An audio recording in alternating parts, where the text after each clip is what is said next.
اس کو معمولی نہ سمجھیں. یہ چھوٹی سی دعا ہے, ہمیں اور آپ کو یاد کر لینی چاہیے. دنیا کی ساری چیزیں, ساری باتیں ہمارے دماغ میں بیٹھ جاتی ہے. اللہ ہی کا کلام ایک ایسا بدنصیب کلام ہے جو ہماری سمجھ میں نہیں آتا. اللہ کے نبی جناب محمد رسول اللہ صلی اللہ علیہ وسلم ارشاد فرماتے ہیں, کل قیامت کے دن 4 خوش نصیب لوگ ایسے ہوں گے, 4 آدمی ایسے ہوں گے جن کا حساب و کتاب نہیں لیا جائے گا, بغیر حساب و کتاب کے جنت میں جائیں گے. کتنے خوش نصیب لوگ ہوں گے وہ, جن کا حساب و کتاب نہیں لیا جائے گا. الذین هم لا یتطیرون, وہ آدمی کل قیامت کے دن چاہے مرد ہو یا عورت, بغیر حساب و کتاب کے جنت میں جائے گا جو بدشگونی نہ لیتا ہو. بدشگونی کا کیا مطلب ہے؟ مثال کے طور پر ہم راستہ پکڑ کے جا رہے ہیں, راستے سے بلی گزر جاتی ہے. ہمارا عقیدہ اس قدر بگڑ چکا ہے, ہمارا ایمان اتنا کمزور ہو چکا ہے, بلی کے گزر جانے سے ہم وہی اپنا موٹر سائیکل کھڑا کر دیتے ہیں کہ جب تک دوسرا آدمی نہیں گزر جاتا ہم نہیں گزرتے.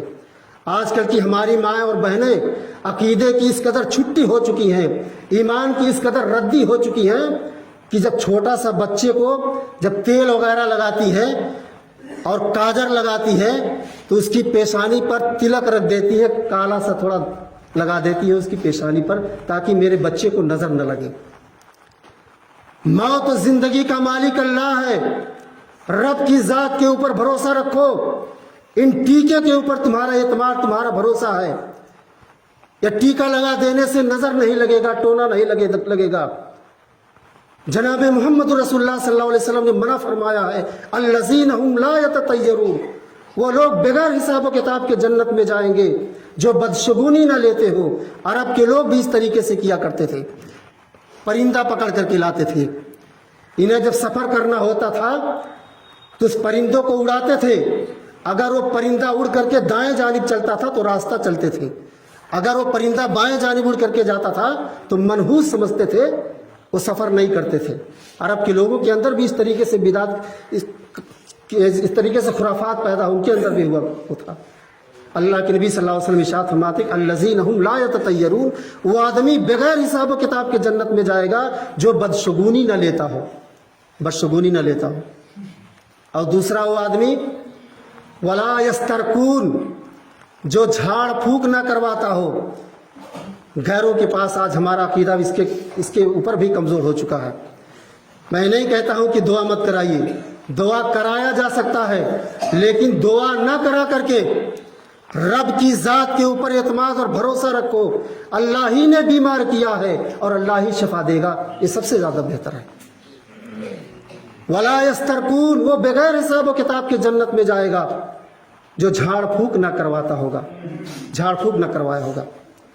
ولا یغتؤون, چوتھا وہ آدمی جو اپنے جسم کو دگوایا نہیں ہوگا. بہت سارے لوگ اپنے عاشق و معشوق کا نام اپنے جسم پر لکھ لیتے ہیں. ہم نے دیکھا فلپین والوں کو, چائنا والوں کو اپنے سارے جسم پر وہ تصویریں بنا لیتے ہیں, فوٹو بنا لیتے ہیں, اپنے جسموں کو گدوا لیتے ہیں.